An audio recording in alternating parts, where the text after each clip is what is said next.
हे दोस्तों, मैं चिराग एक और वीडियो के साथ। तो आज हम देख रहे हैं कैपिटल गेन की वीडियो नंबर 5। इसमें कवर कर रहे हैं डीम्ड और notional cost of acquisition section 49 sub section 1 का पार्ट। अब देखिए, पिछले वीडियोस में जब भी हमने ट्रांसफर का पार्ट कवर किया था तो उसमें कुछ ट्रांजैक्शन ऐसे बताए थे जो ट्रांसफर का पार्ट नहीं बनते हैं। बहुत सारे पॉइंट थे, सेक्शन 46 और सेक्शन 47 से रिलेटेड थे। 46 का तो एक सबसेक्शन 1 ही था और 47 के बहुत सारे आपके सबसेक्शन थे जो आपने कवर किए, जिसमें आपने फॉर एग्जाम्पल देखा था कि जैसे ए ने गिफ्ट के फॉर्म में बी को कोई फर्नीचर, ज्वेलरी या जो भी कैपिटल से ट्रांसफ़र की है तो वो ट्रांसफ़र नहीं मानी जाती। ये आपने कवर किया। देखिए, किसी और सेक्शन में जा सकता है, किसी और हेड में जा सकता है, लेकिन वो कैपिटल गेन के फॉर्म में टैक्सेबल नहीं था। किसके लिए? ए के लिए। लेकिन जिसने ली यानी बी ने ली, उसके लिए कॉस्ट निल है, देखिए उस वक्त के लिए। लेकिन बी जब भी बेचेगा तो कैपिटल गेन का पार्ट आएगा ही आएगा। जैसे ए ने बी को कोई ज्वेलरी गिफ्ट की फ्री में, ठीक है। अब बी ने जब भी उसको बेचा, जैसे 2 लाख में बेच दिया, तो उसका कैपिटल गेन का पार्ट तो अराइज होगा ही होगा, या तो वो शॉर्ट टर्म होगा या वो लॉन्ग टर्म होगा।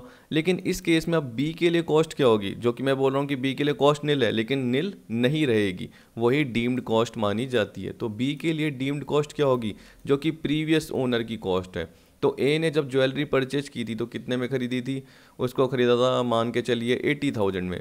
अब अगर उस पर इंडेक्सेशन का पार्ट लग रहा है तो इंडेक्सेशन का लग जाएगा। पीरियड ऑफ होल्डिंग ये क्या होगी वो तो आपको धीरे धीरे पता चल जाएगी आगे। बस मैं बताना चाहता हूँ कि कौन कौन से केसेस हैं जनरली जिन पे डीम्ड कॉस्ट का पार्ट लगता है। तो अब देखिए, जहाँ पे मैंने ट्रांसफ़र नहीं बोला तो वैसे मत सोचना, बस ये सोचना कि अगर जैसे पर्टिकुलर पर्सन ने, किसी ने ट्रांसफ़र किया और ट्रांसफ़र नहीं माना गया, लेकिन जिसको मिली है, लेकिन जब वो बेचेगा तब तो ट्रांसफ़र होगा ही होगा।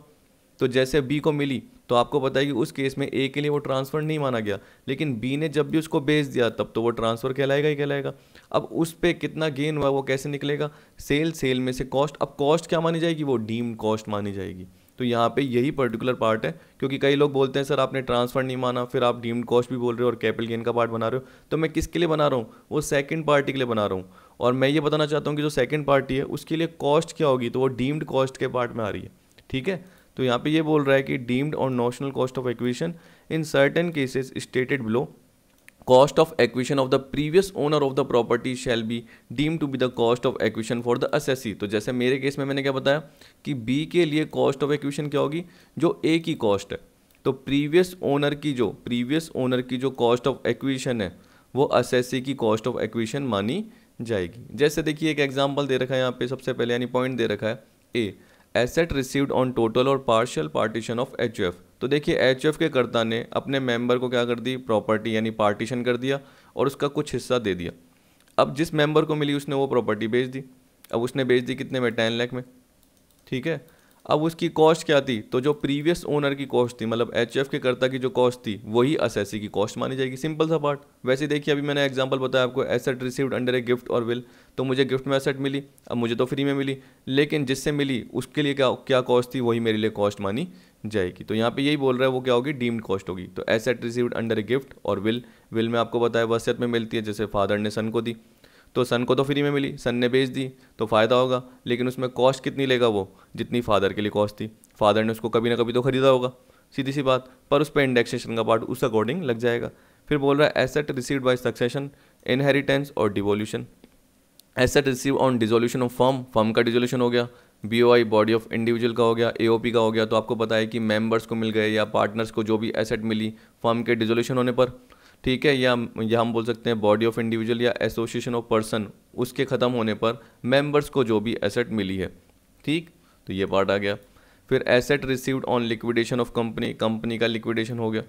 तो आपको पता है कि जिनको भी मिली है asset received on liquidation of company, तो किसको मिलेगी? शेयर होल्डर को डिस्ट्रीब्यूट की गई। तो आपने बोला था कि सर आपने तो पॉइंट बताए थे, जैसे एक बार मैं आपको दिखाई देता हूँ ना, transaction not regarded as transfer. तो आपने बताया था कि कैपिटल से डिस्ट्रीब्यूट की गई किसको? शेयर होल्डर को। किसकी वजह से? कंपनी का लिक्विडेशन हो गया, तो वो तो ट्रांसफ़र नहीं माना जाएगा। लेकिन जिनको मिली है, शेयर होल्डर को जो भी एसेट मिली है, जैसे मान के चलिए कि एक शेयर होल्डर को मशीनरी मिल गई कोई भी, अब वो बाद में उसको बेचेगा तो सही, तो जब सेल करेगा तब तो कैपिटल गेन का पार्ट आएगा ही आएगा ना, शेयर होल्डर। तो अभी ट्रांसफर नहीं है कंपनी के हैंड में, किसके हैंड में? लेकिन जब शेयर होल्डर बेचेगा तो वो शेयर होल्डर के हैंड में टैक्सेबल होगी। तब कॉस्ट क्या मानी जाएगी? जो कंपनी की कॉस्ट थी, कंपनी की बुक्स में दिखा रही थी जो भी कॉस्ट कंपनी ने जितने में वो मशीनरी खरीदी थी, वही शेयर होल्डर के लिए कॉस्ट मानी जाएगी। समझ गए? यही पॉइंट है इसमें, और कुछ भी नहीं है। अब देखिए, इसी तरीके से बोल रहा है asset received under a trust, weather revocable और इरिवोकेबल, चाहे कैसे भी मिले वो एक तरीके से कैपिटल गेन का पार्ट बन जाएगा, और उसमें जो भी कॉस्ट होगी वो डीम्ड कॉस्ट किसकी मानी जाएगी, जिससे मिली है वो आपके लिए डीम्ड कॉस्ट हो जाएगी। Asset received under business reorganisation subject to certain condition, example asset received by 100% Indian subsidy company from its holding company. ठीक है, तो ये बोल रहा है कि किसने, होल्डिंग कंपनी ने सब्सिडी कंपनी को क्या करी, एसेट ट्रांसफर की, तभी यहाँ पे बोल रहा है asset received by 100% Indian subsidy company from its holding company, और received by Indian holding company from its 100% subsidy company, तो ये ट्रांसफर कर रही है सब्सिडी कंपनी और इसको मिल रही है। और received by an amalgamated Indian company from the amalgamating company, तो आपको मैंने बताया था कि ए कंपनी है वो बी कंपनी में क्या हो गई, मर्ज हो गई, तो ए की जो कैपिटल एसेट है वो बी में चली गई, तो आपको बताइए वो ट्रांसफर नहीं माना जाएगा ए के लिए, लेकिन बी जब भी बेचेगा तो उसके लिए कॉस्ट क्या होगी, जो ए के लिए कॉस्ट थी, किसके लिए, जो ए के लिए थी। तो यहाँ पे बोल रहा है कि received by an amalgamated Indian company, तो यानी बी को मिली, किससे मिली, ए से मिली, जो कि मिल रही है। Asset received on conversion of company into LLP, ऐसे बता दिया। वैसे ही आपको पता है कि बहुत सारे केस थे, जैसे एक फर्म कंपनी में कन्वर्ट हो रही है, ये आपने देखा था, तो यहाँ पे देखिए क्या बोल रहा है, asset received on conversion of company into LLP, ये वाला पार्ट आ गया। एटसेट्रा मतलब जैसे अभी मैंने बताया कि फर्म कंपनी में कन्वर्ट हो रही है, वो भी आ जाएगा, तो वो सारे केसेस आ जाएंगे जो आपने ट्रांसफ़र के केस में देखे थे कि वो ट्रांसफ़र का पार्ट नहीं बनते, लेकिन जिनको मिली है उनको वो बाद में बेचेंगे तो सही, तो कैपिटल गेन का पार्ट बनेगा ही बनेगा, तो उनके लिए डीम्ड कॉस्ट क्या होगी, जो पिछले ओनर की कॉस्ट थी। यहाँ पे एच में क्या बोल रहा है, asset being a self acquired property of a member received by an HUF from its member, ये उल्टा हो गया अब। ठीक है, इसमें आप ऐसे बोल सकते हो एग्जाम्पल के फॉर्म में, जैसे एक फादर है वो एचयूएफ के फॉर्म में क्या होता है, उसकी इनकम टैक्सेबल होती है, उसके 3 बेटे हैं, ठीक है, 1 2 3 ऐसे कर सकता हूँ। जो एक सन था उसने क्या करा, जो भी प्रॉपर्टी खरीदी है, सेल्फ एक्वायर्ड प्रॉपर्टी, खुद की मेहनत से कमा के जो भी अर्निंग करके, तो खुद के पैसों पे जो भी उसने प्रॉपर्टी खरीदी है इस सन ने, उसने क्या कर दिया, अपने फादर एचयूएफ को ट्रांसफ़र कर दी। तो बोल रहा है asset received by an HUF from its member, तो यानी सन ने क्या कर दिया, फादर को एचयूएफ को ट्रांसफ़र कर दी, एचयूएफ के फॉर्म में ट्रांसफ़र कर दी। तो वो भी जनरली देखो एचयूएफ के लिए डीम्ड कॉस्ट क्या मानी जाएगी, जो कि सन के लिए कॉस्ट है, मतलब प्रीवियस ओनर क्या था, सन था, ये आ गया। इस तरीके से एग्जाम्पल आपको याद रखना है। अब देखिए ये थियोरटिकल पार्ट में आ सकते हैं ना, इसलिए हमें ध्यान रखना चाहिए। इन certain cases cost of acquisition of the capital asset shall B, इसी तरीके से बोल रहा है कि कुछ केसेस में कॉस्ट ऑफ एक्विजिशन क्या होगी, जैसे आपने नॉर्मल तो पढ़े, इसके अलावा ये केसेस भी हैं। यहाँ पे बोल रहा है कि जहाँ पे कैपिटल एसेट जो कि इक्विटी शेयर थे कंपनी के, वो बोल रहा है कि कन्वर्ट होके वो क्या होगा, प्रेफरेंस शेयर कन्वर्ट हो गए, तो ये बोल रहा है become the property of assessee on conversion of preference share into equity share of that company. नहीं, इसमें उल्टा बोल रहा है, जैसे मैंने यहाँ पे गलत बोल दिया। यहाँ पे बोल रहा है कि became the property of assessee on conversion of preference share into equity share, तो प्रेफरेंस शेयर थे वो इक्विटी शेयर में कन्वर्ट हो गए। The cost of acquisition of corresponding preference share shall be considered as cost of acquisition of such converted equity share. ये तो मैं शुरू में आपको बता चुका हूँ कि जब भी इक्विटी शेयर में कन्वर्ट हो गए प्रेफरेंस शेयर, तो प्रेफरेंस शेयर की जो कॉस्ट थी वो इक्विटी शेयर के लिए कॉस्ट मानी जाएगी, क्योंकि इक्विटी शेयर को जब भी बेचेंगे तो उस केस में डीम्ड कॉस्ट क्या मानी जाएगी, जो कि प्रेफरेंस शेयर की कॉस्ट थी, क्योंकि प्रेफरेंस शेयर इक्विटी शेयर में कन्वर्ट हुए। ठीक है, उसी तरीके से बोल दिया similarly cost of units in consolidating plan of the scheme of mutual fund shall be deemed to be the cost of units in the consolidated plan of mutual fund scheme. देखिए जैसे मैंने बोला अमालगमेटिंग और अमालगमेटेड, ए बी में मिल गई, ठीक है, ए ने अपने जो भी शेयर्स थे वो बी को ट्रांसफ़र कर दिया, आपने ऐसे पढ़ा, या कैपिटल एसेट ट्रांसफ़र करी, तो बी के लिए कॉस्ट क्या होगी, जो ए की कॉस्ट थी। वैसे सोचिए कि एक कंसोलिडेटेड प्लान के अकॉर्डिंग एक कंपनी है, उसके पास क्या है, यूनिट्स है, उसने कंसोलिडेटेड प्लान में जो भी म्यूचुअल फंड की यूनिट्स थी वो ट्रांसफ़र कर दी। तो एक है कंसोलिडेटिंग, ऐसे बोल रहा है कंसोलिडेटिंग, ठीक है, आईएनजी, और एक है कंसोलिडेटेड, ठीक है, टीईडी याद रखना। तो इसने यहाँ ट्रांसफ़र की है, तो इसके पास जो भी कॉस्ट होगी कंसोलिडेट के पास वो क्या होगी, जो कि कंसोलिडेटिंग की कॉस्ट है, ये बोलना चाहता है। ठीक है, तो ये तो मैंने पहले भी आपको बताया हुआ है, उन्हीं से रिलेटेड पॉइंट है, ज़्यादा टिपिकल नहीं है। अब देखिए बोल रहा है assets covered under section 56 subsection 2 subsection 10, जो कि किस में कवर है, एक तरीके से इनकम फ्रॉम अदर सोर्सेज में कवर है। तो ये बोल रहा है कि जो भी एसेट है, अब इसमें मूवेबल भी आ जाती है, इमूवेबल भी आ जाती है। जैसे मान के चलिए कि अगर मैं इमूवेबल प्रॉपर्टी की बात करता हूँ, और ऐसे मान के चलिए कि ए ने बी को बिना किसी कंसीडरेशन के, मतलब फ्री में हाउस प्रॉपर्टी या जो भी इमूवेबल प्रॉपर्टी है वो ट्रांसफ़र कर दी। अब देखिए उसकी अगर स्टाम्प ड्यूटी वैल्यू 50,000 से ज़्यादा है, 50,000 से ज़्यादा है, तो वो इनकम फ्रॉम अदर सोर्स में टैक्सेबल हो जाती है, इनकम फ्रॉम अदर सोर्स में टैक्सेबल हो जाती है। तो देखिए फिर इनकम टैक्स में ऐसे तो छोड़ेंगे नहीं सामने वाले को, तो सीधी सी बात है, इसको क्या है, फ्री में मिली है, क्योंकि बिना किसी कंसिडरेशन के। तो जनरली ये सेक्शन गिफ्ट का सेक्शन ही है इनकम फ्रॉम अदर सोर्स में। जब इनकम फ्रॉम अदर सोर्स का पार्ट आएगा तब पूरा का पूरा कवर करेंगे। अभी तो मैं शॉर्ट में बता रहा हूँ कि जैसे ए ने बी को हाउस प्रॉपर्टी ट्रांसफ़र की, स्टैम्प ड्यूटी वैल्यू 50,000 से ज़्यादा की है, मान के चलिए कि उसकी स्टैम्प ड्यूटी वैल्यू कितनी है, 1 लाख की है, ठीक है। तो जो भी स्टैम्प ड्यूटी वैल्यू का पार्ट अगर वो 50 से ज़्यादा का पार्ट आ रहा है, तो एक बार मैं आपको बता ही देता हूँ। जैसे यहाँ पे ये रहा, any इमोवल property during the previous year such person has received इमोवल property, ये बिना किसी कंसिडरेशन के रिसीव की है, स्टैम्प ड्यूटी वैल्यू 50,000 से ज़्यादा है।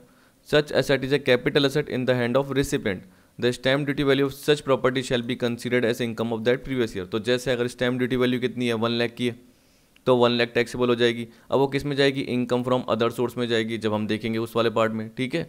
लेकिन अभी वाले पार्ट में क्या अपना कि अभी हम देख रहे हैं कि डीम्ड कॉस्ट क्या मानी जाएगी। तो यहाँ पे बोल रहा है कि जो भी एसेट कवर्ड है, अब जिसने एसेट प्रॉपर्टी हाउस प्रॉपर्टी दी है, तो हाउस प्रॉपर्टी खरीदी होगी, जितने में खरीदी वो जनरली कॉस्ट का पार्ट बन जाएगा, वो डीम्ड कॉस्ट आ जाएगा। तो ये बोल रहा है कि जितनी भी एसेट कवर कर रखी है इनकम फ्रॉम अदर सोर्स के अकॉर्डिंग, तो जिसको मिली है, जैसे मैंने बोला कि ए ने बी को दी, तो बी जब भी इसको बेचेगा तो उसके लिए उसकी कॉस्ट क्या होगी, क्योंकि बेचेगा उसका तो पैसा मिल जाएगा कंसिडरेशन का पार्ट, लेकिन उसके लिए कॉस्ट क्या होगी, जो ए की कॉस्ट थी वो बी के लिए डीम्ड कॉस्ट हो जाएगी। इस तरीके से बोल दिया। वैसे ही बोल दिया conversion of inventory into capital asset, कि आपके पास स्टॉक इन ट्रेड था, आप जैसे मान के चलिए प्रॉपर्टी को खरीदने बेचने का काम करते थे, तो वो आपके लिए स्टॉक के फॉर्म में है, लेकिन अब एक प्रॉपर्टी को आपने क्या कर दिया, अपने बिजनेस में यूज़ कर लिया। इसका मतलब आप उसको बेचोगे नहीं, और आप उसको क्या करोगे, अपने ऑफिस के पर्पज़ के लिए, फैक्ट्री बिल्डिंग के फॉर्म में ऐसे यूज़ करने लग जाओगे। इसका मतलब आपने उसको क्या बना दिया, कैपिटल एसेट बना दिया। तो ये बोल रहा है कि इस पर डिस्कस किया गया है, बाद में किया गया है, इसको मैं एग्जाम्पल के साथ आपको कवर करवाऊंगा, जिससे आपको पता चल जाएगा कि कॉस्ट क्या होगी, पीरियड ऑफ होल्डिंग का पार्ट क्या होगा, इंडेक्सेशन का पार्ट कैसे अप्लाई होगा। अब देखिए टिपिकल है, तो इसलिए शॉर्ट में थोड़े बताने पड़ते हैं, जिससे आपको थोड़ा थोड़ा इसका पता चल जाए। अब देखिए इतना ज़्यादा देखने की ज़रूरत भी नहीं, क्योंकि सिंपल सा पार्ट है कि प्रीवियस ओनर की कॉस्ट है, वो आपकी कॉस्ट मान ली जाएगी, नॉर्मल से पार्ट है। वैसे देखिए अब इस वाले केसेस में क्या बोल रहा है, where the capital asset being share और shares of a company is acquired by a non-resident assessee on redemption of GDR referred to in section 115 AC subsection 1 point B held by such assessee। अब देखिए ये मैंने आपको बताया था कि GDR है, जैसे आपको मैंने एग्जांपल में बताया था कि ICICI बैंक है, वो ADR या GDR क्या कर रहा है, इशू कर रहा है। जैसे ADR है तो अमेरिका USA में इशू कर दिए, जैसे GDR है तो क्या हो गया, यूरोप यहाँ इशू कर दिए। तो यूरोप का एक पर्सन है, ठीक है, और यूरोप का ही एक दूसरा पर्सन है, तो यूरोप के पर्सन ने ये ICICI बैंक के जो GDR है वो खरीदे, ठीक, और यूरोप के पर्सन ने किसी दूसरे पर्सन को, यानी फॉरेन में किसी दूसरे नॉन रेसिडेंट को क्या कर दिया, ट्रांसफ़र कर दिया। तो मैंने बताया था कि वो ट्रांसफ़र का पार्ट नहीं होते, वो ट्रांसफ़र का पार्ट नहीं कहलाते कैपिटल गेन के लिए। लेकिन जिसको ट्रांसफ़र किए वो बाद में क्या करेगा, इसका रिडीम तो करेगा। इसका मतलब रिडीम के बाद जो पैसा मिलेगा या किसी और को तो दे देगा, तो वो किसी और को भी बेच सकता है। तो यहाँ पे बोल रहा है where the capital asset being share और shares of companies acquired by non resident SSC on redemption of global deposit receipt, यानी किसी और को नहीं दे रहा, वो भी जनरली ट्रांसफर का पार्ट नहीं होगा, लेकिन वो क्या कर रहा है, रिडीम कर रहा है, मतलब उसका मैच्योरिटी पीरियड आ गया, यानी ग्लोबल डिपॉजिटरी रिसिप्ट जो भी इशू होते हैं उसका मैच्योरिटी पीरियड आ गया और रिडम्पशन का पार्ट आ गया। तो ये बोल रहा है where the capital asset is acquired by a non resident SSC on redemption of global deposit receipt referred to in section 115 AC subsection 1 subsection point B held by such assessee, the cost of acquisition of the share or shares shall be the price of such share or shares prevailing on any recognized stock exchange on the date on which a request for such redemption was made। तो यानी कहने का मतलब क्या हो गया कि अगर आपने ग्लोबल डिपॉजिटरी रिसिप्ट होल्ड करके रखे और आप नॉन रेसिडेंट, आपको किसी और से मिले जिसने आपको ट्रांसफ़र किया, वो कैपिटल गेन का पार्ट नहीं बना, लेकिन आपने बाद में उसको होल्ड किया हुआ था 5 साल के लिए, और जैसे ही उसका मैच्योरिटी पीरियड ख़त्म हो गया तो आपको उसका पैसा मिल गया। तो जो पैसा मिला वो सेल कंसिडरेशन है, ठीक है, लेकिन आपके लिए कॉस्ट क्या होगी, जो प्रीवियस ओनर की कॉस्ट है, जो प्रीवियस ओनर की कॉस्ट है वो आपके लिए कॉस्ट हो जाएगी। लेकिन यहाँ पे देखिए क्या बोल रहा है, द कॉस्ट ऑफ एक्विजिशन क्या होगी, prevailing on an any recognised stock exchange on the date on which a request for such redemption was made. अच्छा, तो इसमें देखिए ये क्या बोल रहा है कि प्रीवियस ओनर की नहीं होगी, यहाँ पे ये स्पेशल केस है। तो यहाँ पे क्या बोल रहा है कि रिकग्नाइज्ड स्टॉक एक्सचेंज की डेट पे जब भी रिडम्पशन की आपने रिक्वेस्ट की है, तो रिकग्नाइज्ड स्टॉक एक्सचेंज में जो भी मार्केट प्राइस चल रही है वो कॉस्ट कहलाएगी, वो क्या कहलाएगी, कॉस्ट कहलाएगी, जब भी रिक्वेस्ट की है, ठीक है। अब देखिए बोल रहा है in case of capital asset being share और shares of a company which is acquired by the non resident assessee on redemption of global deposit receipt refer to in section 115 AC 1B held by such assessee, the holding period shall be reckoned from the date on which a request for such redemption was made। देखिए वही indexation इन सब part के लिए कि short term long term के लिए generally क्या बोल रहा है कि पीरियड ऑफ होल्डिंग क्या होगा, तो जब रिडम्पशन की रिक्वेस्ट उस नॉन रेसिडेंट असेसी ने की वहाँ से लेकर पीरियड देखा जाएगा होल्डिंग का, जब से उसने क्या करी है, रिक्वेस्ट की है, और जब ट्रांसफ़र किया, कहने का मतलब जैसे ही रिडीम हो गया वहाँ तक का पीरियड देखा जाएगा और वही होल्डिंग का पीरियड कहलाएगा। वैसे ही देखिए ये जनरली दे रखा है आपको केस, देखिए तो इस पॉइंट में जनरली ये बोल रहा है कि जैसे आपने वो देखा था कि 8 नवंबर 2016 को डीमोनेटाइजेशन हो गया था जिसमें 500 के नोट और आपको पता है कि 500 के और 1000 के नोट क्या कर दिए थे, डीमोनेटाइज कर दिए थे, यानी चलन से बाहर कर दिए गए थे। उसके बाद आपको पता है कि न्यू करेंसीज प्रिंट की गई थी, लेकिन 500,000 के नोट बंद हो गए थे। तो उसके बाद देखिए इनकम डिक्लेरेशन स्कीम 2016 भी लेके आई गई थी, जिसमें बोला गया था कि आपके पास जो भी अनडिस्क्लोज सोर्स है, यानी आपने बुक्स ऑफ अकाउंट में मेंटेन नहीं कर रखा या आपने उसके प्रॉपर डॉक्यूमेंट्स या बिलिंग मेंटेन नहीं कर रखे, तो वो अनडिस्क्लोज ही हो गया, एक तरीके से ब्लैक मनी के फॉर्म में हो गया।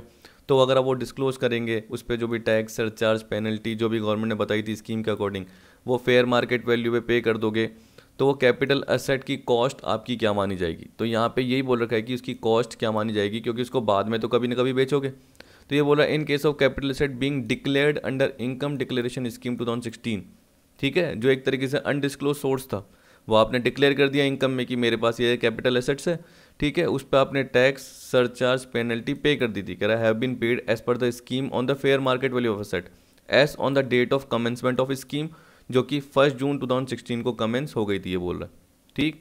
अब बोल रहा है the cost of acquisition of the asset shall be deemed to be the fair market value of asset which has been taken into account for the purpose of the said scheme.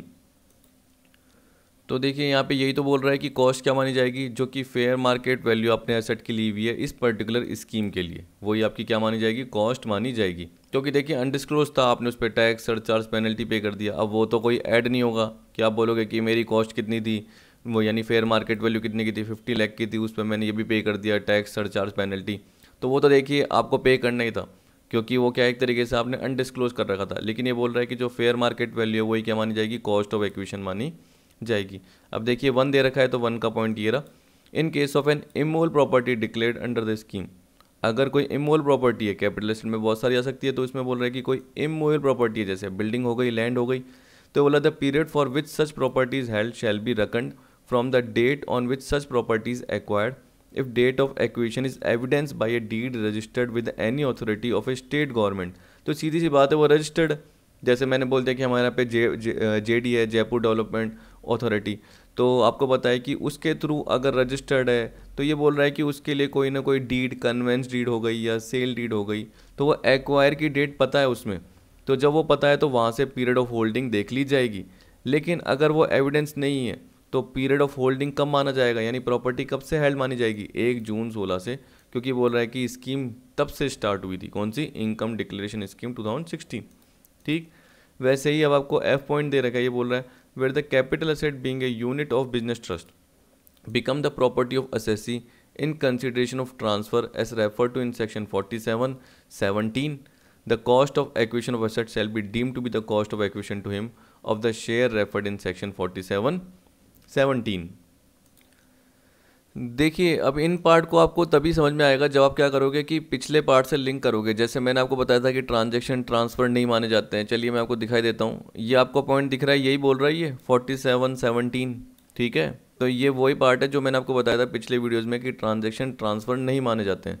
Any transfer of A capital asset being share of special purpose vehicle. अब देखिए ये क्या था, मैंने आपको बताया था कि बिजनेस ट्रस्ट के पास क्या होते हैं, इंडियन कंपनी के शेयर होते हैं। तो बिजनेस ट्रस्ट अगर इंडियन कंपनी के जो शेयर होल्ड करके बैठी होती है तो वो इंडियन कंपनी क्या कहलाती है, स्पेशल पर्पज व्हीकल कहलाती है। अब वो इंडियन कंपनी ने क्या कर दिया, बिजनेस ट्रस्ट को जो भी कैपिटल एसेट ट्रांसफर की तो वो ट्रांसफर नहीं मानी जाएगी। कह रहा है in exchange of units allotted by that trust to the transfer. अब जो कैपिटल एसेट थी वो क्या है, शेयर है, यहाँ रखना, कोई भी कैपिटल एसेट नहीं है, वो सिर्फ शेयर ही है। तो अगर यहाँ पे स्पेशल पर्पज व्हीकल मतलब वही बिजनेस ट्रस्ट ने जिसको कंट्रोल कर रखा है इंडियन कंपनी, तो इंडियन कंपनी ने अगर उस बिजनेस ट्रस्ट को कैपिटल एसेट ट्रांसफ़र की तो इसके पास किसके पास आ गई, बिजनेस ट्रस्ट के पास वो यूनिट्स आ गई।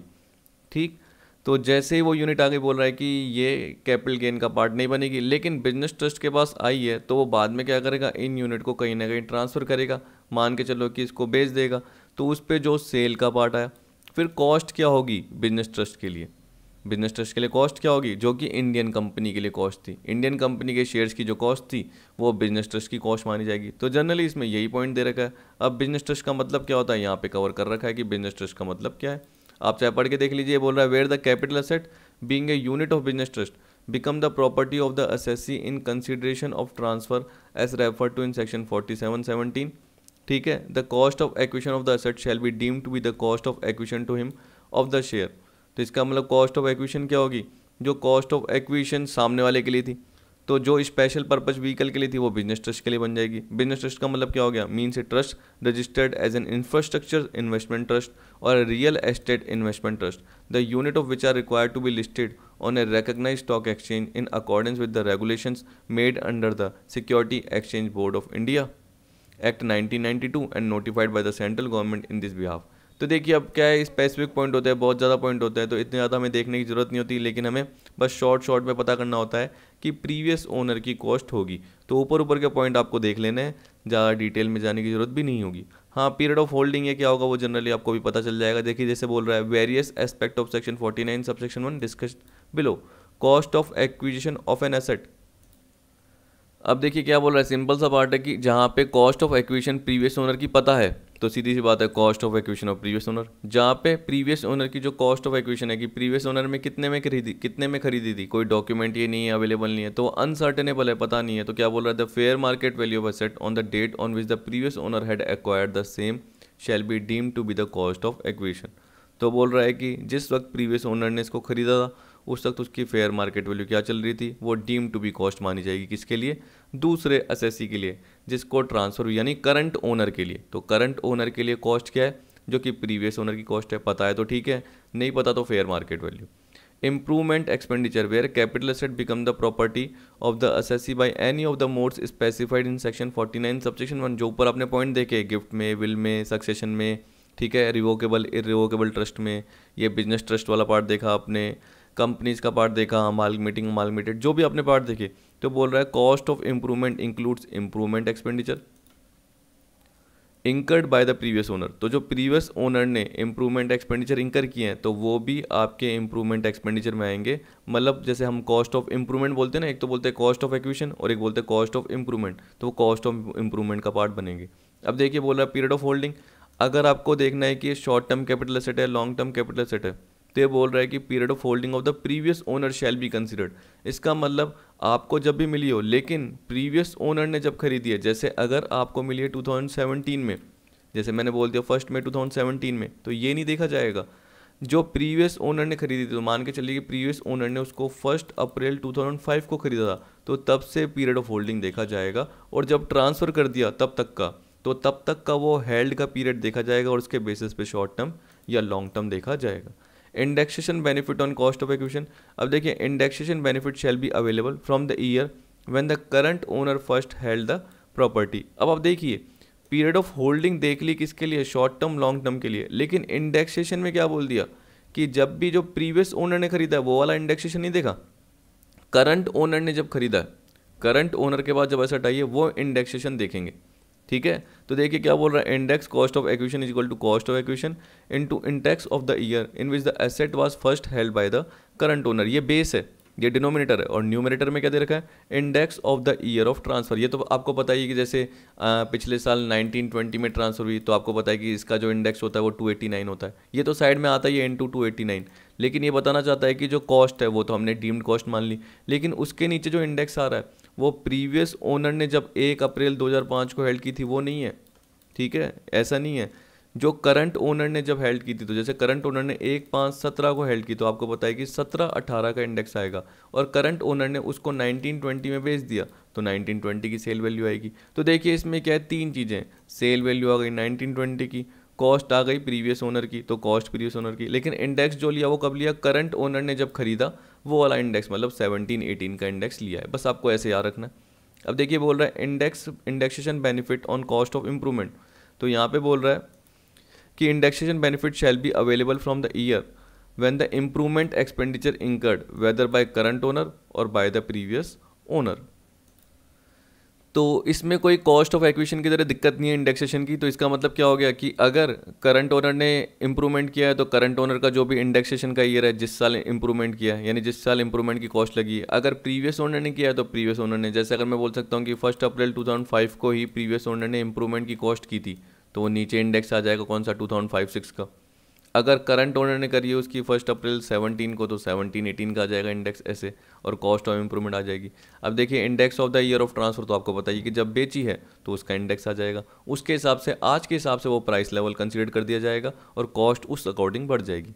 प्रीवियस ओनर का मतलब क्या होता है, last owner who acquired such asset through a mode other than the modes mentioned above. तो ये बोल रहा है कि other than the modes mention above का मतलब क्या है कि अगर ए ने बी को ट्रांसफ़र की, ठीक है, तो बी करंट ओनर है और ए प्रीवियस ओनर है। तो other than mode mention above मतलब ये वाले नहीं है कि जिनको गिफ्ट में मिली, विल में मिली, लेकिन जिसने दी है वो तो प्रीवियस ओनर कहलाएगा, ठीक है। अब देखिए बोल रहा है, however in case of CIT versus Manjula J Shah 16 taxman 42 Bombay, the honourable Bombay high court has held that index benefit is available from the year in which asset was acquired by the previous owner or for the year beginning on the first day of April 1981 which is later। अब देखिए आपको पता है कि 3-4 साल पहले आपका जो इंडेक्सेशन का पार्ट है वो चेंज हो गया। अब कोर्ट के अकॉर्डिंग, केस के अकॉर्डिंग तो क्या बोलते हैं कि जो कॉस्ट ऑफ एक्विजिशन है प्रीवियस ओनर से रिलेटेड, तब भी यही देखा जाएगा कि asset was acquired bye the previous owner, वो उसके लिए इंडेक्सेशन बेनिफिट मिलेगा, या जब भी 1 अप्रैल 1981 को बिगिनिंग हुआ है। जैसे मैं बोल सकता हूँ कि अगर 1 अप्रैल 1981 से पहले खरीदी होती प्रीवियस ओनर ने, जैसे 1/5/1980 को, तो आपको पता है कि 1980-81 का इंडेक्स, तो 80-81 का इंडेक्स पता ही नहीं था। तो इसका मतलब 1 अप्रैल 1981 का क्या इंडेक्स था, 81-82 का क्या था, 100 था, क्या था। अब वही चीज़ देखिए, केस तो पुराना है, अब आपको पता है कि इंडेक्सेशन का पार्ट चेंज हो गया है, तो आप ऐसे बोल सकते हैं asset was acquired by the previous owner और for the year beginning on the first day of April 2001। क्या बोल सकते हो, on the first day of April 2001, क्योंकि अब 81-82 की जगह 2001-2002 को बेस माना जाने लगा है और इसको 100 बोलते हैं, ठीक है। तो आपको बताया कि उससे पहले वाले जो भी पार्ट है उसके लिए आप बोलते हो इंडेक्सेशन है ही नहीं, इंडेक्सेशन पता ही नहीं है। 2001 का आपको पता है क्या, नहीं, क्योंकि मैंने जब आपको चार्ट बताया तो कब से बताया था, 1-2 से बताया था, 1-2, 2-3, 3-4। तो इसका मतलब क्या है, दोनों में से जो एक तरीके से क्या है, लेटर है बात का पार्ट। तो सीधी सी बात है, अगर प्रीवियस ओनर ने एसेट 1999-2000 को खरीदी है और आपको पता है कि इंडेक्सेशन का पार्ट 2001-2 से लग रहा है और वो 100 है, तो आपको पता है कि ये वाला पार्ट तो आएगा ही नहीं, इसलिए विच इज लेटर मतलब 100 आएगा। अब जैसे अगर प्रीवियस ओनर ने प्रॉपर्टी 2003-4 को खरीदी है और उसका इंडेक्सेशन जैसे मैं बोल के चलता हूँ कि 109 है, तो ये 109 लगेगा, क्योंकि 100 और 109 विच इज लेटर 109, इस तरीके से पार्ट अप्लाई हो जाएगा। देखिए इलस्ट्रेशन के थ्रू कवर करते हैं, आपको पता चल जाएगा कि मैंने क्या पार्ट आपको बताया। देखिए बोल रहा है, Mrs Parminder has a jewellery being gifted on 1 April 2005 bye her brother Jitendra. अब देखिए गिफ्ट की गई, अब यार ना इनकम फ्रॉम अदर सोर्स का पार्ट तो आएगा ही आएगा, किसके हाथ में, कि ब्रदर ने गिफ्ट किया है। लेकिन अभी हम किसकी बात कर रहे हैं, कैपिटल गेन की। तो कैपिटल गेन कब आएगा, देखिए ये ट्रांसफ़र नहीं माना गया, लेकिन मिसिस परमिंदर जब इसको बेच देगी तो परमिंदर के लिए टैक्सेबल हो जाएगा। तो जितेंद्र के लिए भी ट्रांसफर नहीं है, इनकम फ्रॉम अदर सोर्स में जाएगा जितेंद्र के लिए, लेकिन मैं कैपिटल गेन की बात कर रहा हूँ, तो जितेंद्र के लिए नहीं है। जितेंद्र ने इसको एक्वायर किया, तो जितेंद्र प्रीवियस ओनर है, याद रख लेना, और ये करंट ओनर है। Jitendra acquired such asset ₹60,000 on 1 जुलाई 1995। अब देखिए आपको पता है कि ये कब आ गया, ये 2001-2 से पहले आ गया, 2001-2 से पहले आ गया। तो जो इंडेक्सेशन है वो तो 100 ही लगेगा, वो तो क्या लगेगा, क्योंकि उससे पहले का इंडेक्सेशन आपको पता ही नहीं है। On 1 July 2002 Jitendra has seen A diamond worth ₹25,000 in such jewellery, ये आ गया। और देखिए एक और चीज़ बता देता हूँ कि वो जो मैंने 100 बोला ना, वो 100 नहीं आएगा, क्योंकि जनरली आप सोच सकते हैं कि यहाँ पर जो मैंने आपको ऊपर बताया था इस पॉइंट में याद रखना, कहाँ गया, ये रहा। देखिए indexation of the year in which the asset was first held by current owner, previous owner की बात नहीं कर रहा, तो करंट ओनर ने जो हेल्ड की हुई है, जबकि इसमें भी जो जितेंद्र का वो प्रीवियस ओनर का पार्ट बता रखा था। तो प्रीवियस ओनर का आपको पार्ट नहीं लेना, बस प्रीवियस ओनर की क्या लेनी है, आपको कॉस्ट लेनी है। लेकिन इंडेक्सेशन किसका लोगे, जो करंट ओनर का, यानी मिसेस परमिंदर को कब मिली थी, तो 1 अप्रैल 2005 को, मतलब 2005-6 का इंडेक्स नीचे बेस में लोगे। तो कॉस्ट लोगे आप 60,000, बेस में लोगे 2005-6 का इंडेक्स। अब 2005-6 का जो भी इंडेक्स होगा वो देख लेंगे ऊपर, मेरा अकॉर्डिंग टू अराउंड 115 या 117 है जहाँ तक मुझे ध्यान आ रहा है, तो वो जनरली होगा। और जब बेचा है तो इसको कब बेचा वो देख लेंगे। तो ये बोल रहा है कि पर उससे पहले जो जितेंद्र है उसने क्या करा था, 1 जुलाई 2002 को Jitendra has seen A diamond worth ₹25,000 in such jewellery. देखिए परमिंदर के पास ज्वेलरी है 1 अप्रैल 2005, उससे पहले तो जितेंद्र के पास थी। तो प्रीवियस ओनर ने इस पर क्या कर दिया, ज्वेलरी पे डायमंड भी जड़वा दिया 25,000 का। तो मतलब इंप्रूवमेंट की कॉस्ट है किसकी, और प्रीवियस ओनर की भी इंप्रूवमेंट की कॉस्ट ली जाती है। 1 अप्रैल 2009 को Mrs Parminder incurred polish expenditure on such jewellery costing ₹5,000। देखिए ये कोई इंप्रूवमेंट की कॉस्ट नहीं है, क्योंकि आपको पता है कि इंप्रूवमेंट की कॉस्ट तो क्या हो गई, उस पर डायमंड हो गया, उसकी वैल्यू एनहांस हो गई। यहाँ पे पॉलिश कराने से कुछ नहीं, इसको तो आप मेंटेन कर रहे हो ज्वेलरी को, तो कोई वैल्यू कोई इतनी ज़्यादा बड़ी नहीं है इसकी, तो ये तो नॉर्मल खर्चा हो गया। ठीक है। As on 1 April 19 Mrs Parminder sold such jewellery for ₹12 lakh. Brokerage कितनी है, @1% of sale value was paid by her. तो आपको पता है कि एक्सपेंसेस ऑन ट्रांसफ़र हो गए कि बेचने पर 1% ब्रोकरेज देनी पड़ी, तो 12 लाख का 1% कितना हो गया, 12,000 ये हो गया, तो वो लेस कर देंगे। फेयर मार्केट वैल्यू ज्वेलरी की एज ऑन 1 अप्रैल 2000 2 लाख है, 1 अप्रैल 2005 को 5 लाख है, और 1 अप्रैल 19 को कितनी है, 7,50,000 है। कह रहा है compute capital gain in hand of Mrs Parminder for assessment year 2021। अब देखिए मैं एक एक करके ब्रेक कर रहा हूँ पार्ट, कि हम किसकी बात कर रहे हैं, प्रीवियस ईयर 1920 को बेच दिया। कब बेचा, इसने बेचा 1 अप्रैल 19 को, मतलब 1920 को, तो असेसमेंट ईयर ठीक है बिल्कुल। अब देखिए 12 लाख है तो सेल वैल्यू लेनी है, एक्सपेंस ऑन ट्रांसफ़र कर देना है लेस। तो एक बार पहले आपको ये दिखा देता हूँ। तो देखिए 12 लाख का पार्ट है, उसमें 1% ये लेस कर दिया, तो 11,88,000 आ गया नेट सेल कंसिडरेशन। अब देखिए कॉस्ट ऑफ एक्विजिशन और कॉस्ट ऑफ इंप्रूवमेंट है। तो याद रखना कि मैंने क्या बताया था, डायमंड जड़ा है उस ज्वेलरी में, तो वो इंप्रूवमेंट का पार्ट। पॉलिश एक्सपेंडिचर इंप्रूवमेंट का पार्ट नहीं है, तो वो 5,000 की कॉस्ट देखो कहीं भी कवर नहीं कर रखी। ठीक है। हाँ वो नॉर्मल आप क्या करोगे, अगर आपका बिजनेस का पार्ट होता तो बिजनेस के एक्सपेंडिचर में दिखाते, लेकिन यहाँ पे हम बिजनेस से रिलेटेड बोल ही नहीं रहे, क्योंकि वो तो एक हाउसवाइफ हो गई एक तरीके से, और वो क्या कर रही है, उसको होल्ड करके बाद में बेच रही है कितने में, 12 लाख में, और 12,000 लेस कर दिए तो 11,88,000 उसकी नेट सेल वैल्यू हो गई, 11,88,000। अब देखिए इंडेक्स कॉस्ट ऑफ एक्विजिशन कितनी हुई, 2 लाख दिखा रहा है। तो आप देख सकते हो कि 2 लाख क्यों दिखा रहा है, क्योंकि यहाँ पे हमने क्या बताया था आपको, ये रहा, देखिए ये रहा, यहाँ पे दिख गया है मुझे, ये क्वेश्चन के पार्ट में देख लीजिए। ये बोल रहा है 60,000 है एज ऑन 1 जुलाई 1995। ठीक है, जितेंद्र ने एक्वायर की थी। पर आपको पता है कि जो फेयर मार्केट वैल्यू है 1 अप्रैल 2001 को कितनी है, 2 लाख। क्योंकि आप सोचिए कि मैंने जब भी आपको कॉस्ट ऑफ एक्विजिशन का पार्ट बताया था तो उसमें यही बताया था कि जो अब देखिए यहाँ पे प्रीवियस ओनर का पार्ट है, करंट ओनर नहीं है, तो आप ऐसे ही बोल सकते हो कि जो कॉस्ट ऑफ प्रीवियस ओनर है, करंट ओनर को रिप्लेस करके आप क्या बोल सकते हो, कॉस्ट ऑफ प्रीवियस ओनर। और fair market value as on 1 April 2001। ठीक है, कॉस्ट ऑफ प्रीवियस ओनर और fair market value as on 1 April 2001 which is higher, वो आप ले सकते हो। तो आपको पता है कि आप 2 लाख ले सकते हो, आपका फ़ायदा होगा। आप 60 लोगे क्यों, क्योंकि आपको पता है कि देखो मिसिस परमिंदर है वो 60 लेगी क्यों, उसको फ़ायदा किस पे हो रहा है, उसको 2 लाख में फ़ायदा हो रहा है, तो वो 2 लाख ही दिखाएगी, क्योंकि 2 लाख लेगी। उसके बाद डिवाइड क्या करेगी, इंडेक्सेशन का पार्ट लेगी। अब आपको पता है कि इंडेक्सेशन का पार्ट कब लेगी, जब उसने वो खरीदी है, यानी जब उसको वो गिफ्ट में मिली है, खरीदी नहीं गिफ्ट में मिली है, तो 2005-6। तो 2005-6 का इंडेक्स क्या है, तो देखिए इंडेक्सेशन के चार्ट में जाना, आपको पता चल जाएगा कि 2005-6 का कितना होता है, 117 होता है। तो 2 लाख की कॉस्ट है। याद रखना कि ये पार्ट इसलिए ही दे रखा है 2 लाख, 60,000 नहीं लिया, 2 लाख लिया है, क्योंकि जो cost of acquisition of previous owner और fair market value as on 1 April 2001 whichever is क्या हो जाएगा, हायर हो जाएगा, वही जनरली कवर करेगा सामने वाला जो बेच रहा है। तो मिसिस परमिंदर बेच रही है, उसको फ़ायदा किस में होगा, 2 लाख की कॉस्ट में होगा। आप बोलोगे कि सर अगर 1 अप्रैल 2001 या उसके बाद होती तो जनरली वही कॉस्ट ली जाती, फेयर मार्केट वैल्यू नहीं ली जाती, जो कॉस्ट ऑफ एक्विजिशन दे रखी है। लेकिन उससे पहले होती है तो आपको पता है कि कॉस्ट ऑफ एक्विजिशन या fair market value which is higher, तो इसलिए 2 लाख लेंगे। 2 लाख अपॉन 117 इनटू कब बेचा है इसको, 2 यानी 1920 में बेचा है, 1 अप्रैल 19 को बेचा है, तो यानी 1920 का इंडेक्स क्या होता है, 289। तो देखिए ये बोल रहा है 2 लाख अपॉन 117 इंटू 289, तो ये निकल के आ गया। इसका मतलब देखिए कॉस्ट इतनी बढ़ गई एक तरीके से। तो अगर आप 60 लेते, इंडेक्सेशन नहीं लेते, तो देखो कितना सारा टैक्स बनता आपका, बहुत ज़्यादा बनता, क्योंकि आप लेस कम करते। लेकिन आपने इंडेक्सेशन की वजह से और फेयर मार्केट वैल्यू हायर होने की वजह से 4,94,117 ले लिया। तो एक तरीके से आपका क्या हो गया, फ़ायदा हो गया, क्योंकि आपका टैक्स कम बनेगा। अब इंप्रूवमेंट की कॉस्ट में भी देखिए, उसमें जनरली देखो आपको इंडेक्सेशन का पार्ट नॉर्मली देखना है। आपको पता है कि 25,000 आपकी इंडेक्सेशन की इंप्रूवमेंट की कॉस्ट लगी है। वो किसने करा था, प्रीवियस ओनर ने। तो प्रीवियस ओनर का पार्ट भी कवर कर लिया जाता है। याद रखना, प्रीवियस ओनर ने जो इंप्रूवमेंट की कॉस्ट इंकर की है वो भी ले सकते हो। 1 जुलाई 2002 को की है। 2002-03 का इंडेक्स जाके देखना 105 है, 2001-02 का 100 है, और 2002-03 का जो मैंने आपको चार्ट बताया है, यानी पहला PDF दिया है, उसमें आप देख लेना इंडेक्सेशन कितना है, 105 है।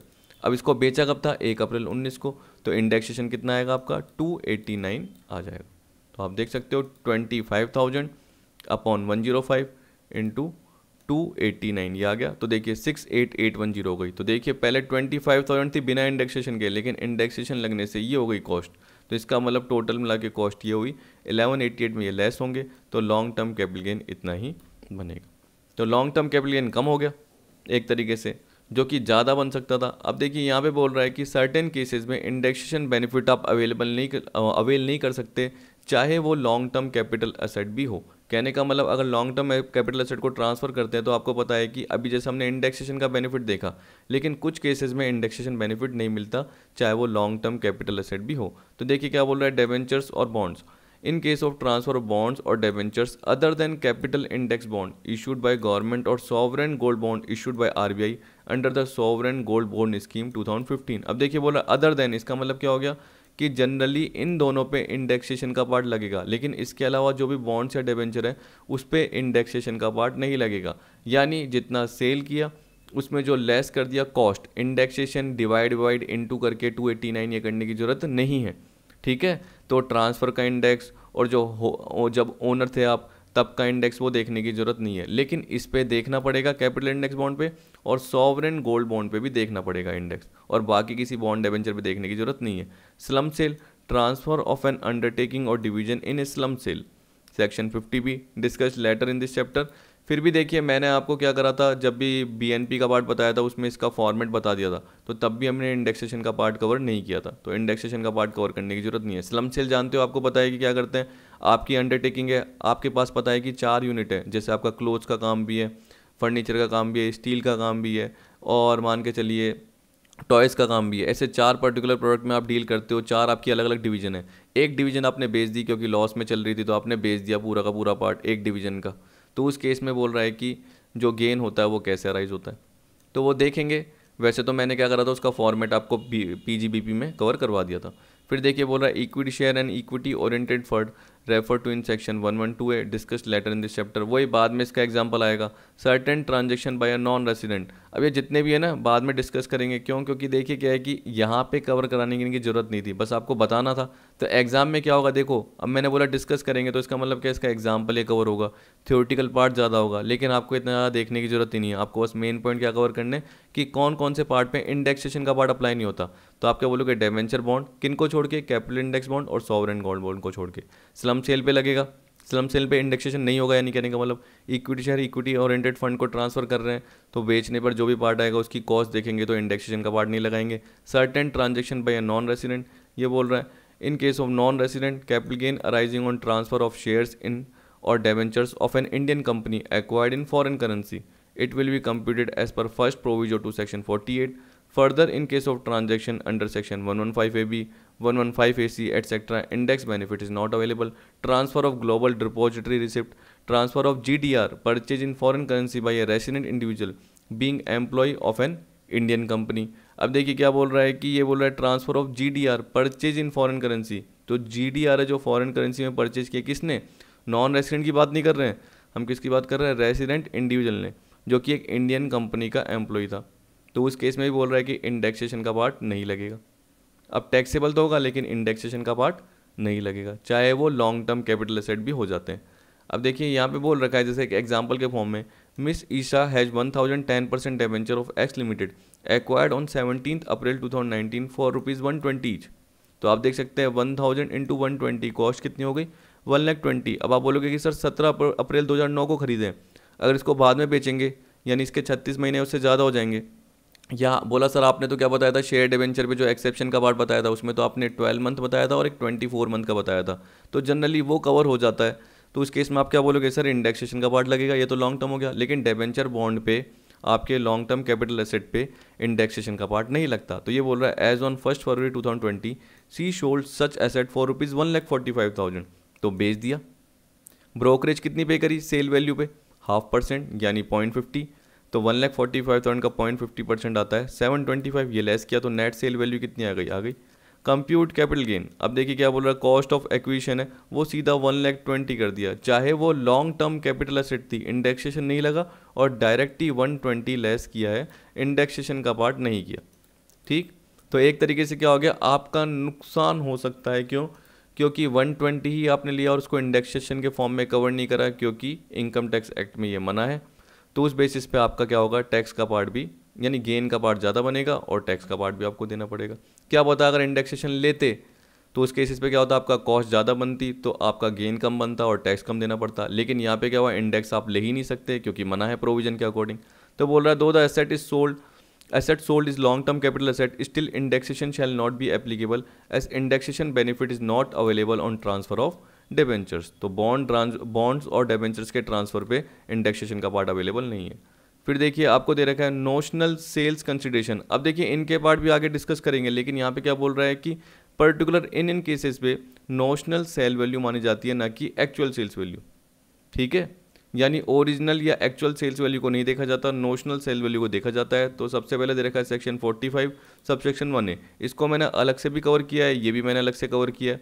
तो यहाँ पे बोल रहा है insurance claim received on damage और destruction of capital asset, compensation received in cash और fair market value of asset received as compensation, ये आ गया।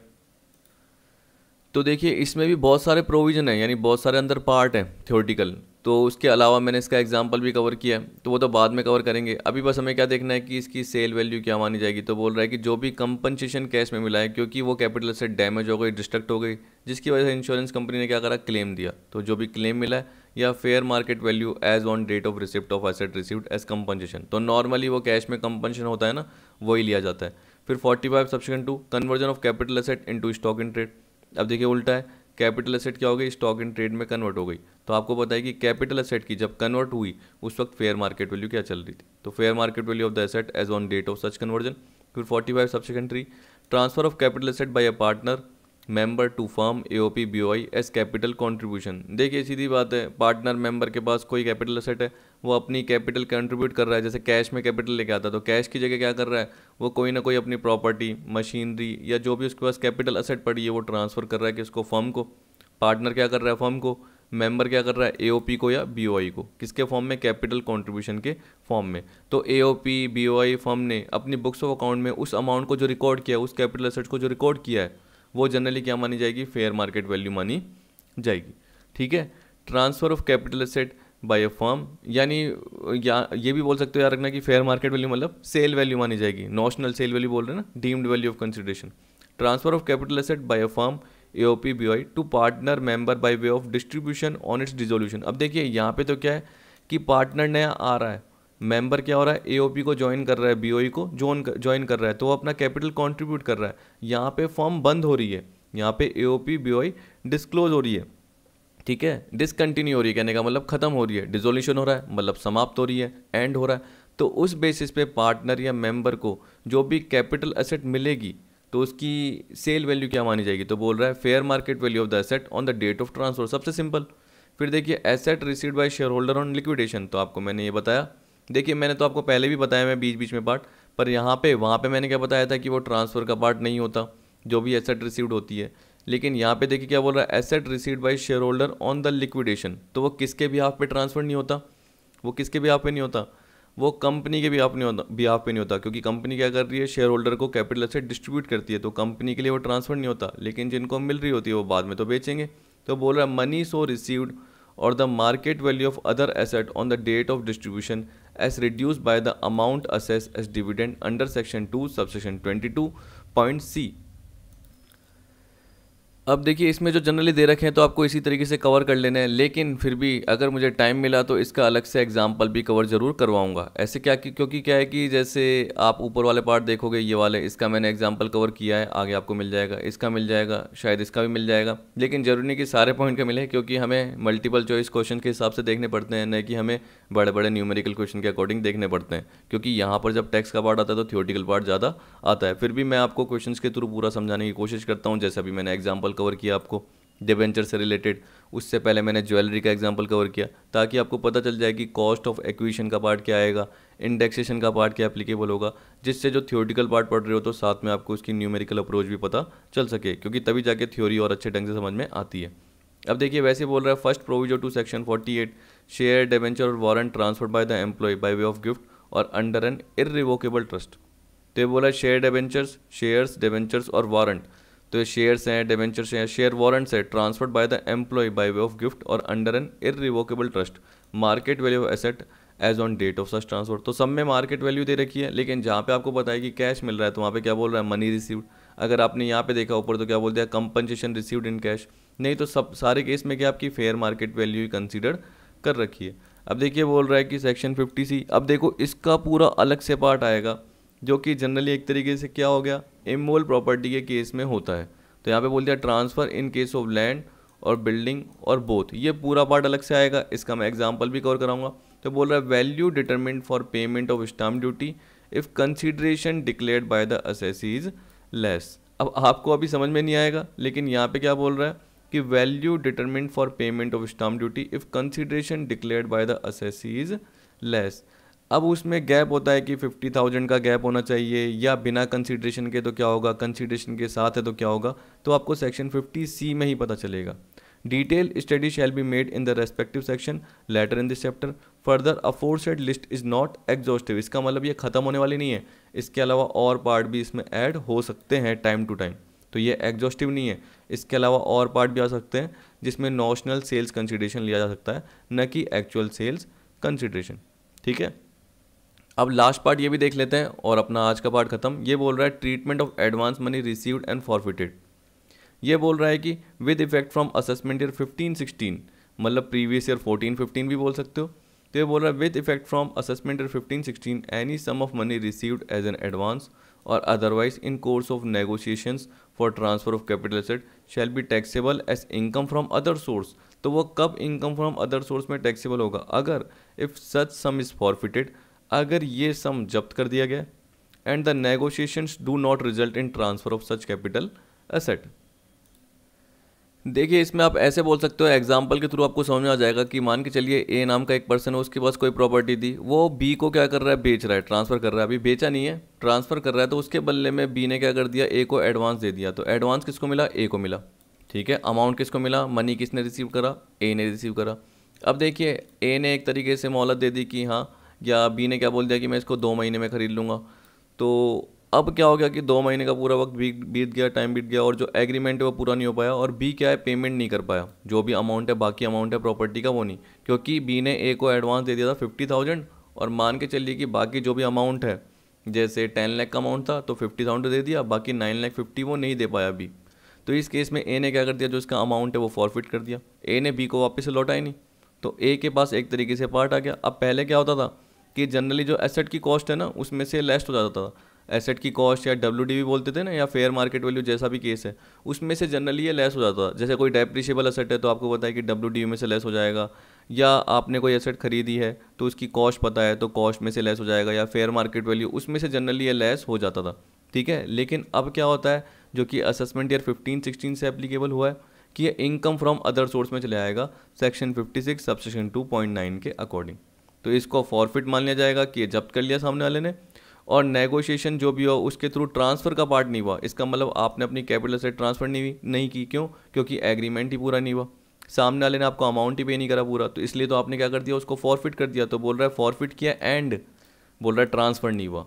तो अगर ये दोनों केस नहीं हुए और आपको जो भी मनी मिली है वो इनकम फ्रॉम अदर सोर्स में जाएगी। उससे पहले किस में जाती थी, ये कॉस्ट में से, या WDV में से, या फेयर मार्केट वैल्यू में से लेस हो जाती थी। कब तक, 31 मार्च 14 तक, क्योंकि आपको पता है कि असेसमेंट ईयर 15-16 की बात कर रहा है। तो असेसमेंट ईयर 15-16 का मतलब प्रीवियस ईयर 14-15 से ये एप्लीकेबल हुआ है, मतलब 1 अप्रैल 14 से 31 मार्च 15, तो उससे पहले तक ये कॉस्ट में से या WDV या फेयर मार्केट वैल्यू में से लेस होता था। तो देखिए ये बोल रहा है वेयर एनी कैपिटल एसेट, क्योंकि आपको ये 2 पॉइंट जो दे रखा है वो किसके लिए, इसके लिए देखिए यहाँ पे ये दे रखा है, तो इसको मैंने यहाँ कवर कर दिया। बोल रहा है where any capital asset has previously undergone negotiation for its transfer, any advance or other money received and retained by the assessee not by the previous owner on or before 31st March 2014 in respect of such negotiation shall be deducted from cost for which the asset was acquired or the WDV or fair market value as the case may be। तो मैंने क्या बताया कि इसमें से less हो जाएगी।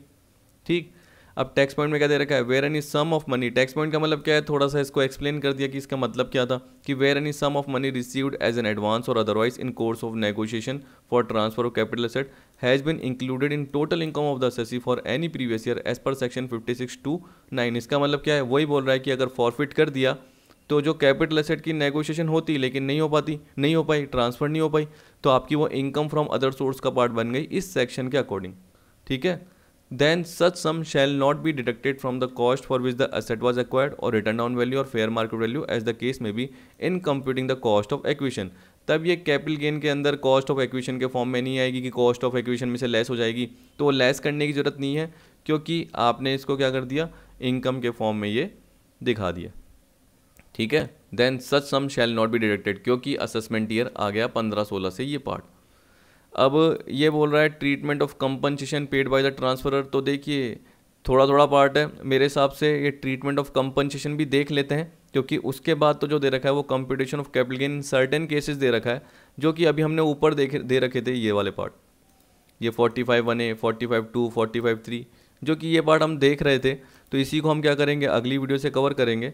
तो थोड़ा सा लास्ट पार्ट बचा है, ये भी देख लेते हैं। इसमें क्या बोल रहा है, treatment of compensation paid by the transferor if transferor commits default and transfer receive any compensation. ये बोल रहा है कि ट्रांसफरर ने कोई डिफ़ॉल्ट कमिट किया है। देखिए सीधी सी बात है, कोई अपनी कैपिटल एसेट को ट्रांसफ़र कर रहा है, लेकिन जो ट्रांसफ़र करने वाला है उसने डिफ़ॉल्ट किया है, और जो ट्रांसफ़र ही है उसको इसके बदले में कोई कंपनसेशन मिला है apart from refund of advance money. ये इसका मतलब क्या हो गया, देखिए जैसे मैं बोल रहा हूँ कि ए के पास प्रॉपर्टी है, वो बी को ट्रांसफ़र करेगा, बी ने एडवांस दे दिया, लेकिन अब बी ने गलती नहीं करी, यहाँ पे उल्टा बोल रहा है, ट्रांसफरर ने कोई डिफ़ॉल्ट कमिट किया जिससे बी को नुकसान हो गया। अब बी ने जो एडवांस दिया था वो ए क्या करेगा, वापस से बी को एडवांस तो दे देगा, लेकिन जो भी बी को नुकसान हुआ है, बी को इसकी वजह से जो भी नुकसान हुआ है, तो ए क्या करेगा, उसे कुछ न कुछ कंपनसेशन देगा। तो बोला the compensation received by the transferee, B ने जो भी कंपनसेशन रिसीव किया है वो उसका सेल्स कंसिडरेशन माना जाएगा against transfer of purchasing right and charge to capital gain. देखिए तो जनरली क्या होगा कि ये परचेजिंग राइट का त्याग माना जाएगा, सरेंडर माना जाएगा, क्योंकि रेलिंक्विशमेंट का मतलब ये होता है। क्योंकि देखिए आप समझिए ढंग से कि क्या है कि ए ट्रांसफरर अपनी हाउस प्रॉपर्टी का, और बी ने क्या कर रहा है, उसकी जगह एडवांस मनी दे दी है ए को, और जैसे ही कॉन्ट्रैक्ट एग्रीमेंट है उसका एग्जीक्यूशन होने वाला था, लेकिन ए ने डिफ़ॉल्ट कर दिया ट्रांसफरर ने, और वो एग्रीमेंट एग्जीक्यूट नहीं करा, बी ने नहीं करा। क्योंकि देखिए अगर बी ने किया होता तो ए जब्त कर लेता, वो क्या पार्ट आता, फॉरफिट का पार्ट आता, जो कि आपने ऊपर देखा हो, और ए के लिए क्या होता, वो इनकम फ्रॉम अदर सोर्स का पार्ट बन जाता। लेकिन इस बार ए ने डिफ़ॉल्ट किया, तो बी ने जो भी एडवांस मनी दी है ए रिफंड कर देगा उसको, लेकिन ए इसके अलावा कह रहा है कि इसके अलावा जो भी ए अगर कंपनसेशन देता है, तो जो ट्रांसफर ही है, यानी इसके पास जिसके पास एसेट आती, उसके लिए वो सेल्स कंसिडरेशन बन जाएगी। ठीक है, तो यहाँ पे यही बोल रखा है। आप देखिए इसको एक्सप्लेन करके दिखा रखा है टैक्स पॉइंट। इसका मतलब क्या है कि थोड़ा इसको एलोबरेट कर दिया। Treatment of compensation paid by the transferor shall be as under. Nature of asset transfer क्या होना चाहिए, राइट टू परचेज, मतलब उस पर कोई ना कोई परचेज का राइट आपका होना चाहिए। जरूरी नहीं कि एसेट आपके पास आई हो, लेकिन आपके पास परचेज का राइट था, क्योंकि आपने उसके लिए कुछ ना कुछ एडवांस मनी ये दी थी, लेकिन सामने वाले ने एग्रीमेंट नहीं करा, तो ट्रांसफ़र का नेचर क्या हो गया, रेलिंक्विशमेंट, यानी एक तरीके से आपको क्या करना पड़ा, वो छोड़ना पड़ा। किसकी वजह से, सामने वाले ने एग्रीमेंट पूरा नहीं करा, किसने, ट्रांसफरर ने। तो ट्रांसफरी के लिए क्या हो गया, एक तरीके से ये पार्ट हो गया कि सामने वाला ट्रांसफरर उसको कंपनसेशन देगा। क्या देगा, तो जो भी कंपनसेशन देगा वो सेल कंसिडरेशन बनेगा, और कॉस्ट ऑफ एक्विजिशन निल होगी। कॉस्ट ऑफ एक्विजिशन क्या होगी, निल। तो इसका मतलब क्या हो गया, पूरा का पूरा अमाउंट कैपिटल गेन का पार्ट बन जाएगा। अब देखिए बाकी जो पार्ट है वो अगली वीडियो में देखेंगे। कंप्यूटेशन ऑफ कैपिटल गेन, जैसे देखो मैं आपको बताया था इंश्योरेंस क्लेम का पार्ट है। फिर देखिए इसका एग्जांपल आ जाएगा, इलस्ट्रेशन, जो ये कवर कर रखा है मैंने। फिर देखिए capital gain on conversion of capital asset into stock and trade, आपको पता है, तो ये वाला पार्ट आएगा, इसका भी मैंने एग्जांपल कवर कर रखा है। इसके बाद आपका आएगा computation of capital gain in case of depreciable asset, ये मैंने आपको पहले ही बता दिया बहुत सारे एग्जांपल डेप्रिशिएबल एसेट्स के, तो इसका बस मैंने थ्योरेटिकल पार्ट कवर किया है जो आपको आता है कि इस पे शॉर्ट टर्म कैपिटल गेन या शॉर्ट टर्म कैपिटल लॉस बोलते हैं ना, तो शॉर्ट टर्म कैपिटल गेन का पार्ट ही आपका आएगा। कैपिटल गेन अराइजिंग जो भी होगा डेप्रिशिएबल एसेट पे वो शॉर्ट टर्म कैपिटल गेन का पार्ट ही आएगा। फिर transfer of security by depository ऐसे कवर कर रखा है। फिर देखिए capital gain on transfer of capital asset by a partner member, ठीक है, और firm to firm AOP BOI as capital contribution, ये दिया है।